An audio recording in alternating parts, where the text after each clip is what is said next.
copile râzi că vei plânge mai târziu. La ce să te aștepți când ai suflet cenușiu, când în inimă mai pustiu și te mai ține viu dorința ta cea seacă de a muri de timpuriu. Haide copile râzi că vei plânge mai târziu.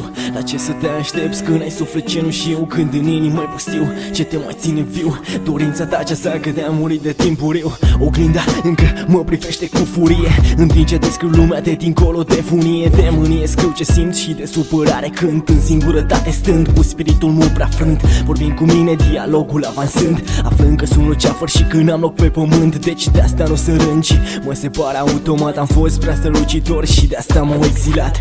Am picat și prietenii m-au uitat, pentru că dintre toți eu aveam suflet pătat și au renunțat-o, meritam, o știu și eu. Și de asta rămân omega mereu, fără zeu. Prieten sau iubire, descriu în continuare cea mai mare amăgire. Halal de viață, ce trăire, trăiesc în simplitatea cuvintelor pe hârtie. Așa e mult mai bine, omega îmi petrec luni, omega îmi petrec zile. Așa e mult mai bine, omega îmi petrec luni, omega îmi petrec zile. Haide copile râzi că vei plânge mai târziu. La ce să te aștepți când ai suflet cenușiu, când în inimă mai pustiu ce te mai ține viu dorința ta cea seacă de a muri de timpuriu.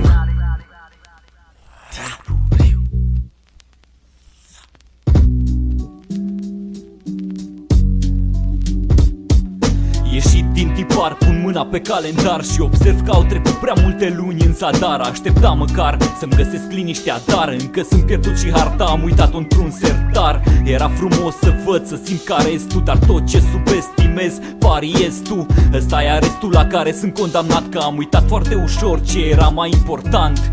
Sunt prea distant și poate de asta nu-mi pasă. Singurul adevăr văd că minte în primă fază și am sperat bucuros că n-o să-l întâlnesc chiar eu, dar l-am primit acum în spate și las deoparte că-i prea greu.